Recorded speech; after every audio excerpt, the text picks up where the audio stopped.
வணக்கம் நண்பர்களே. இன்னைக்கு சென்னை உயர்நீதிமன்றம் 16/11/2022 வழங்கியிருக்கிற ஒரு முக்கியமான முன் தீர்ப்பை தான் பார்க்க போகிறோம். இந்த வழக்கின் தீர்ப்பை எஸ் சுந்தர் அவர்கள் தான் வழங்கியிருக்கிறார். இந்த வழக்கில் முக்கியமாக என்ன விஷயத்தை டிஸ்கஸ் பண்ணியிருக்காங்க அப்படின்னா, ஏற்கனவே குடும்ப சொத்துக்களை பாகப்பிரிவினை செய்த பிறகு ஒரு குடும்ப உறுப்பினர் தவறுதலாக சில சொத்துக்களில் ஏற்கனவே செஞ்ச பார்ட்டிஷனில் சேர்க்காமல் விட்டுட்டோன்னு சொல்லி திரும்பவும் அந்த பார்ட்டிஷனில் சேர்க்காத சொத்துக்களை பொறுத்து பாகப்பிரிவினை கேட்டு ஒரு வழக்கை தாக்கல் செய்ய முடியுமா அப்படிங்கிறத முக்கியமாக டிஸ்கஸ் பண்ணியிருக்காங்க. சுருக்கமாக என்ன டிஸ்கஸ் பண்ணியிருக்காங்கன்னா, குடும்ப சொத்துக்களை பார்ட்டிஷன் பண்ணிக்கிறாங்க. அதன் பிறகு அந்த பாகப்பிரிவினையில் இல்லாத இதர குடும்ப உறுப்பினர்கள் பேரில் உள்ள சொத்து கூட்டு குடும்ப சொத்து, அதில் எனக்கு ஒரு ஷேர் வேணும், ஏற்கனவே நாங்கள் செஞ்ச பார்ட்டிஷனில் தவறுதலாக இந்த சொத்தை சேர்க்காம விட்டுட்டோம் அப்படின்னு சொல்லி ஒரு பாகப்பிரிவினை கேட்டு ஒரு வழக்கை தாக்கல் செய்ய முடியுமா? சட்டம் இது குறித்து என்ன சொல்லுது, சட்ட அனுமானங்கள் என்ன இருக்குது அப்படிங்கிறத முக்கியமாக இந்த வழக்கில் டிஸ்கஸ் பண்ணியிருக்காங்க. நேரடியாக வழக்கின் சுருக்கத்துக்குள்ளே போவோம், உங்களுக்கு டக்குன்னு ஈஸியாக புரிஞ்சிடும். இந்த வழக்கில் கண்ட வாதியின் பெயர் பழனிசாமி. பிரதிவாதிகள் 4 பேர் இருக்கிறாங்க. 1வது பிரதிவாதி பேர் கோவிந்தராஜ், 2வது பிரதிவாதி பேர் முருகானந்தம், 3வது பிரதிவாதி மலைக்கொழுந்து, 4வது பிரதிவாதி பேர் முத்துவளவன். இப்போது இந்த வாதியான பழனிசாமி கீழமை நீதிமன்றத்தில் ஒரு வழக்கை தாக்கல் பண்ணுறாரு. அந்த வழக்கு பிளைண்ட்டில் அவர் என்ன விவரம் சொல்கிறாரு அப்படின்னா, இந்த வழக்கில் நான் மொத்தம் ஒரு 4 ஐட்ட சொத்துக்களை காட்டியிருக்கேன். இந்த சொத்துக்கள் எல்லாம் வெவ்வேறு கிராமத்தில் வெவ்வேறு சர்வே நம்பரில் இருக்குது. இது எல்லாமே கட்டிடங்களுடன் கூடிய புஞ்சலாண்டு. நானும் 1 முதல் 3 பிரதிவாதிகளும் உடன் பிறந்த சகோதரர்கள். இந்த வழக்கில் கண்ட 4வது பிரதிவாதி 1வது பிரதிவாதியின் மகன். எங்களுக்கு அழகப்பன் அப்படின்னு ஒரு சகோதரர் இருந்தார். அவர் இறந்து போனார். அவருடைய மகன்தான் இந்த வழக்கில் 2வது பிரதிவாதி. இந்த வழக்கில் காட்டப்பட்டிருக்கிற சொத்துக்கள் எல்லாமே எனக்கும் பிரதிவாதிகளுக்கும் பாத்தியப்பட்ட கூட்டு குடும்ப சொத்து. இந்த வழக்கு சொத்தில் எனக்கு 4ல் ஒரு பாகம் இருக்குது.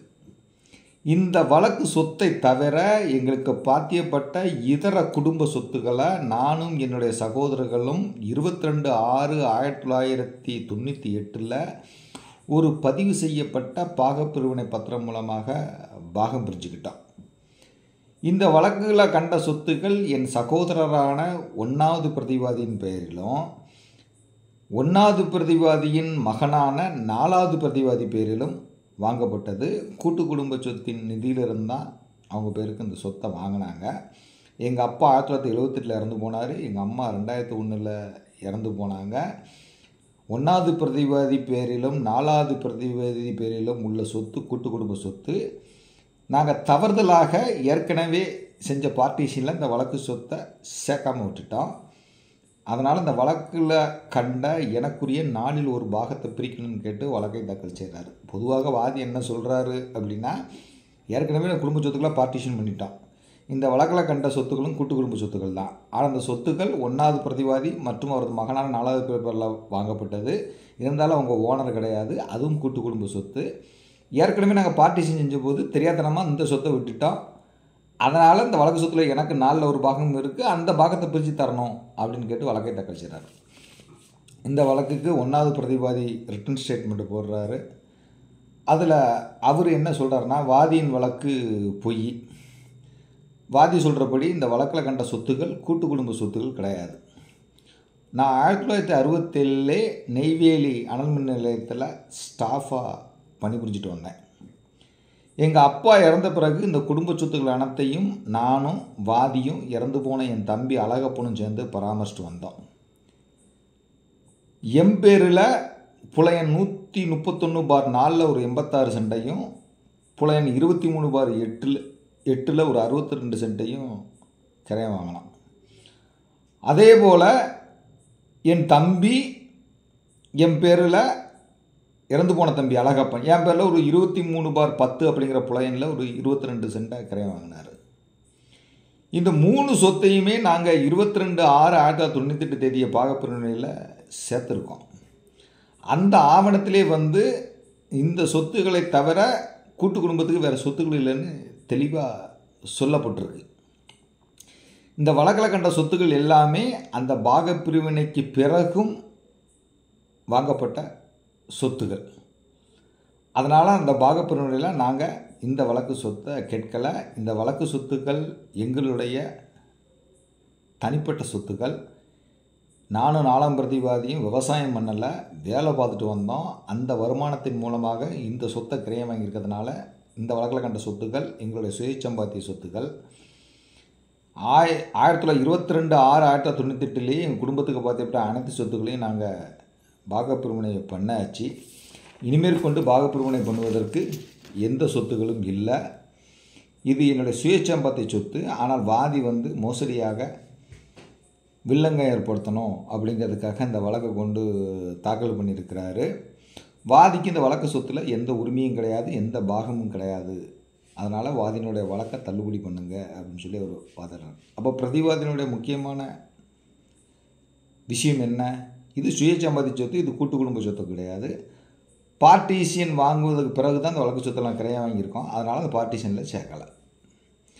இந்த வழக்கில் நீதிமன்றம் மிஸ்யூஸ் ஃப்ரேம் பண்ணுறாங்க. வாதி தரப்பில் ஒரு விட்னஸ் விசாரிக்கப்படுறாங்க, 5 டாக்குமெண்ட்ஸ் குறியீடு செய்யப்படுது. பிரதிவாதி தரப்பில் ஒரு விட்னஸ் விசாரிக்கப்படுறாங்க, 8 டாக்குமெண்ட்ஸ் குறியீடு செய்யப்படுகிறது.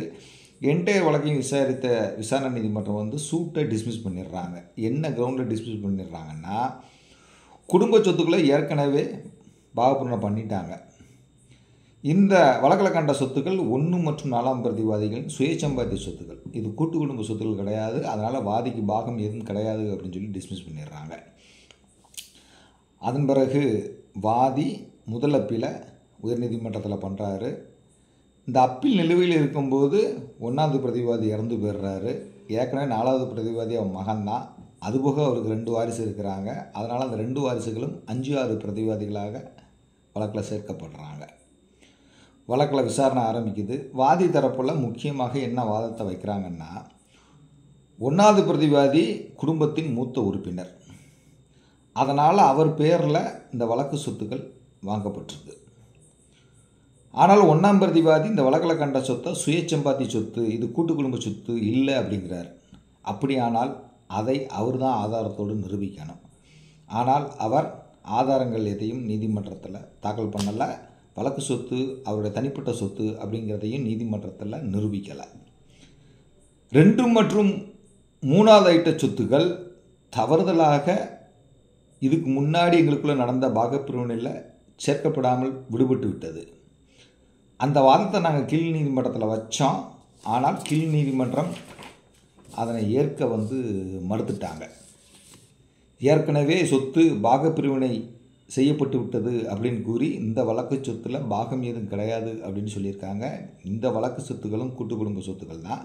ஏற்கனவே நடந்த பார்ட்டிஷனில் தெரியாதனமாக சேர்க்காமல் விட்டுட்டோம். ஆனால் இதை ஒரு பெரிய தப்பு மாதிரி எடுத்துக்கிட்டு விசாரணை நீதிமன்றம் வாதியோட வழக்கை தள்ளுபடி செஞ்சுருக்கிறது தப்பு. அதனால் நீங்கள் அப்பீல் அலோவ் பண்ணுங்க அப்படின்னு சொல்லி வாதாடுறாங்க.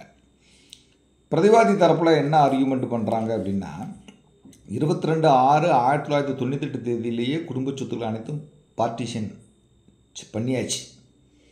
இந்த வழக்கில் கண்ட சொத்துக்கள் எங்களுடைய சுயசம்பாத்திய சொத்துக்கள். அதனால தான் ஏற்கனவே செஞ்ச பார்ட்டிஷனில் இந்த வழக்கில் கண்ட சொத்துக்களை நாங்கள் சேர்க்கலை.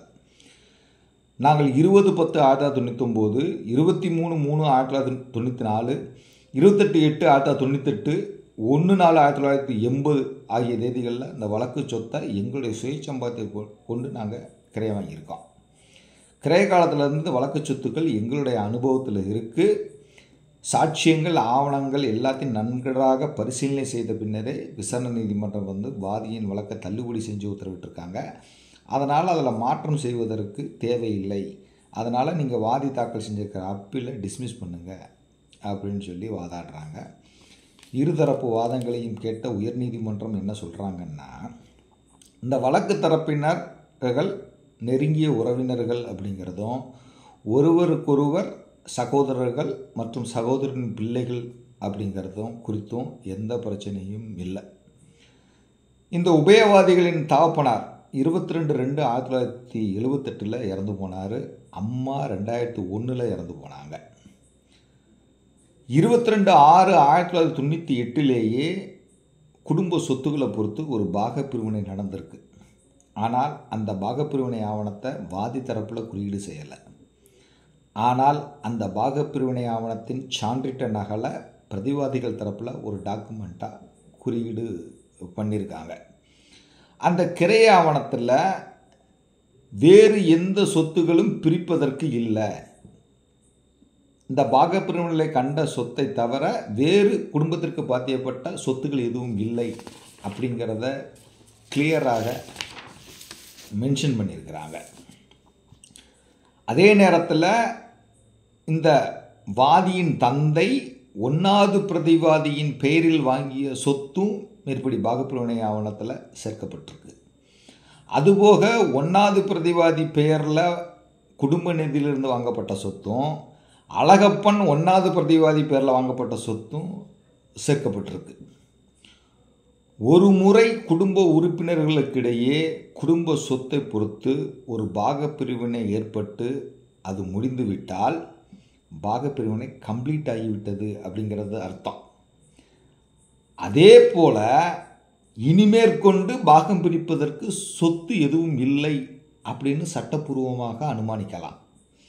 அதாவது ஒன்ஸ் குடும்ப சொத்தை பொறுத்து ஒரு பார்ட்டிஷன் ஏற்பட்டு விட்டால் பார்ட்டிஷன் முடிஞ்சு போச்சு, கம்ப்ளீட் ஆகி போச்சு, இனிமேல் மேற்கொண்டு பிரிப்பதற்கு சொத்து ஏதும் இல்லை அப்படின்னு சட்டப்பூர்வமாக அனுமானிக்கலாம். இங்கே குடும்ப சொத்துக்களை ஏற்கனவே 98 பார்ட்டிஷன் பண்ணிட்டாங்க.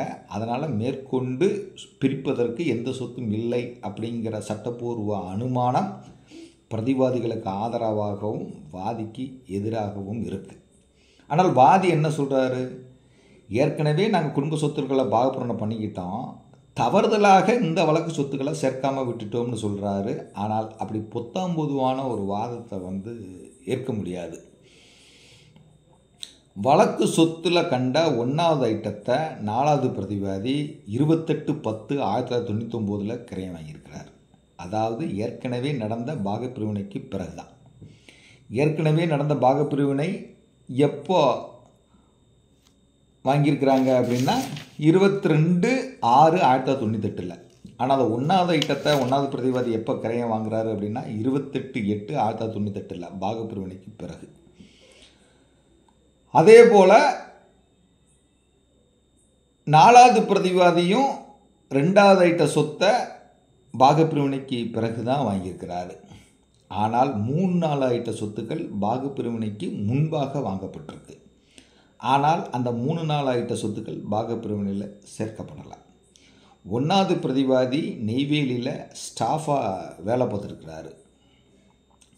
அந்த ஸ்டாஃபாக வேலை பார்த்ததன் மூலமாக கிடைத்த சம்பளத்தை கொண்டு அவர் சொத்தை கிரையம் வாங்கினதுக்கான ஆதாரங்கள் நிறைய இருக்குது. தனிநபர் ஒருவர் தனது பெயரில் வாங்கிய சொத்தை கூட்டு குடும்ப சொத்தாக கருத முடியாது. அது கூட்டு குடும்ப சொத்தாக தான் இருக்கும் அப்படின்னு அனுமானிக்க முடியாது. ஏன்னா இங்கே 1-4 பிரதிவாதிகள் எம்ப்ளாயீஸு. அவர்கள் விவசாயம் எதுவும் கிராமத்தில் தங்கியிருந்து பண்ணலை. பாகப்பிரிவினைக்கு பிறகு தான் 4வது பிரதிவாதி சொத்துக்களை வாங்கியிருப்பதனால அந்த 1-2 ஐட்ட சொத்துக்கள் 4வது பிரதிவாதியின் சுயசம்பாத்திய சொத்துக்கள். 3,4 ஐட்ட சொத்துக்கள் பாகப்பிரிவினைக்கு முன்பாக வாங்கியிருந்தாலும் கூட 1ஆம் பிரதிவாதி விவசாயம் பார்க்கல, அவர் நெய்வேலியில் ஸ்டாஃபாக இருந்திருக்காரு. அதனால் அந்த சம்பளம் மூலமாக தான் அவர் சொத்தை வாங்கியிருப்பார். அதனால் அவர் பேரில் வாங்கியிருக்க சொத்துனாலேயே அது கூட்டு குடும்ப சொத்துன்னு சொல்லி அனுமானிக்க முடியாது. கூட்டு குடும்ப வருமானத்திலிருந்து 1வது பிரதிவாதி பேரில் வாங்கப்பட்ட சொத்துக்கள் அனைத்தும் பிரித்து கொடுக்கப்பட்டு விட்டது அப்படிங்கிறத வாதி சாட்சியம் அளிக்கும்போது ஒப்புக்கொண்டிருக்கிறாரு. பிரதிவாதி பேரில் உள்ள ஒரு சொத்து கோயில். அந்த சொத்து தொடர்பாக ஒரு வழக்கு உச்சநீதிமன்றம் வரைக்கும் நடந்திருக்கு. 1ஆம் பிரதிவாதி தான் பெருந்தொகை செலவிச்சு அந்த வழக்கெல்லாம் நடத்தியிருக்காரு. இந்த வாதிலாம் அதெல்லாம் அந்த வழக்கிலையும் கிடையாது, அதை கேள்வியும் எழுப்பலை. அதனால் ஆரம்பத்தில் இருந்தே அந்த சொத்தை இந்த 1ஆம் பிரதிநிதி தான் அனுஷ்டிட்டு வந்திருக்காரு. அதனால் வாதி இது கூட்டு குடும்ப சொத்து அப்படின்னு சொல்கிறதுக்கு எந்த ஆதாரமும் இல்லை. ஏற்கனவே குடும்ப சொத்துக்களை பார்ட்டிஷன் பண்ண பிறகு திரும்பவும் இவங்க பேரில் உள்ள சொத்தில் எனக்கு பாகம் இருக்குது, அதுவும் கூட்டு குடும்ப சொத்து தான் அப்படின்னு சொல்லி ஒரு வழக்கை தாக்கல் செய்ய முடியாது, அதை ஏற்றுக்கொள்ளவும் முடியாது. ஒன்ஸ் பார்ட்டிஷன் நடந்து முடிஞ்சிருச்சுன்னா பார்ட்டிஷன் கம்ப்ளீட் ஆகிட்டுன்னு அர்த்தம். பிரிக்கிறதுக்கு வேறு சொத்துக்கள் எதுவும் இல்லை அப்படின்னு அர்த்தம். சட்டமும் அப்படி தான் அனுமானிக்கும். அதனால் இதெல்லாம் சரியாக கன்சிடர் பண்ணி தான் விசாரணை நீதிமன்றம் தீர்ப்பளிச்சிருக்கிறாங்க.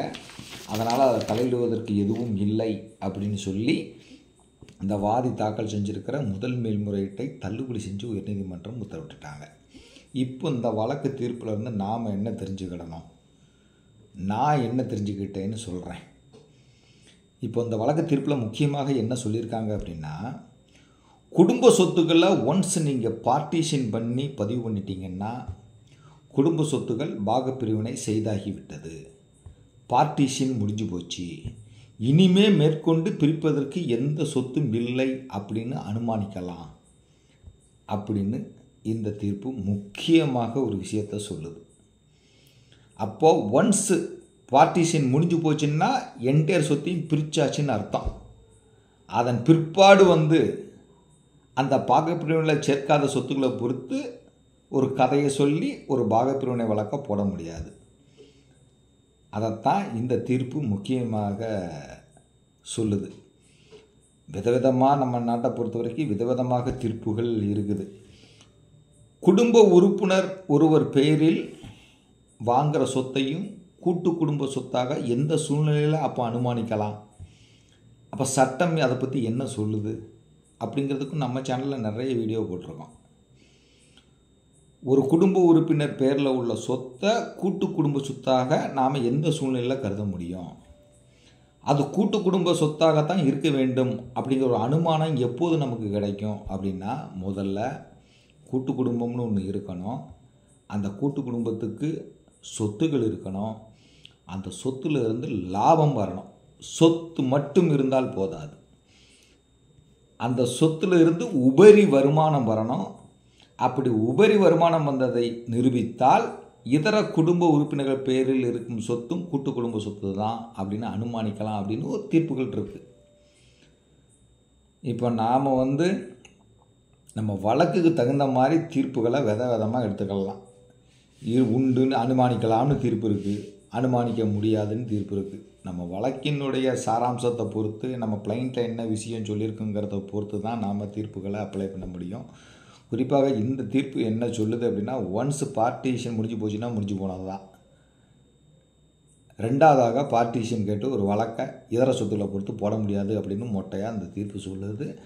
இந்த தீர்ப்பினுடைய முழு விவரத்தையும் நான் டிஸ்கிரிப்ஷன் பாக்ஸில் கொடுக்குறேன், படித்து பாருங்கள். கண்டிப்பாக சிவில் சம்பந்தப்பட்ட வழக்குகளை நடத்துகிற வழக்கறிஞர்களுக்கு, வழக்காடிகளுக்கு இந்த தீர்ப்பு மிகவும் பயன்படும். படித்து பாருங்கள். நன்றி.